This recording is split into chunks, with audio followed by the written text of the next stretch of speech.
নমস্কাৰ K Handiqui State Open University under graduate অৰ্থাৎ degree আৰু PG অৰ্থাৎ মাষ্টাৰ ডিগ্ৰী ফাৰ্ষ্ট ছেমিষ্টাৰৰ আপোনালোকৰ এছাইনমেণ্ট জমা দিয়াৰ লাষ্ট ডেট দিছে। আপোনালোকে অহা 30 জুনৰ তাৰিখৰ ভিতৰত আপোনালোকে প্ৰতিটো বিভাগৰে ডিগ্ৰী ফাৰ্ষ্ট ছেম আৰু PG ফাৰ্ষ্ট ছেমৰ প্ৰতিটো বিভাগৰে ছাত্ৰ ছাত্ৰীসকলে আপোনালোকে নিজৰ এছাইনমেণ্টসমূহ 30/5/2025 তাৰিখৰ ভিতৰত নিজৰ ষ্টাডি চেণ্টাৰত জমা দিব লাগিব।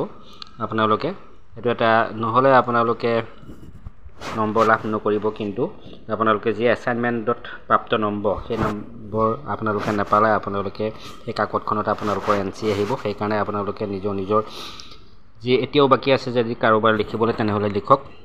মই কৈ থৈছোঁ যে আছামিজ আৰু পলিটিকেল ছায়েন্সৰ লগতে কিছু সংখ্যক এছাইনমেণ্টৰ কুৱেশ্যন এনচাৰ এই চেনেলত আছে। আপোনালোকে নিশ্চয় চাইছে কেনেকৈ এছাইনমেণ্ট লিখিব লাগিব তাৰ ওপৰত আছে, আৰু কেনেকৈ এছাইনমেণ্টৰ ফ্ৰণ্ট পেজটো বনাব লাগিব তাৰ ওপৰতো এই চেনেলতে আছে ভিডিঅ', আপোনালোকে গৈ চাব পাৰিব। আৰু আপোনালোকে কৈছে যে বিশেষকৈ ষ্টাডি মেটেৰিয়েল একজেক্ট তেনেকৈ নিলিখিব, আপোনালোকে অলপ নিজে লিখিব, সাজি লিখিব।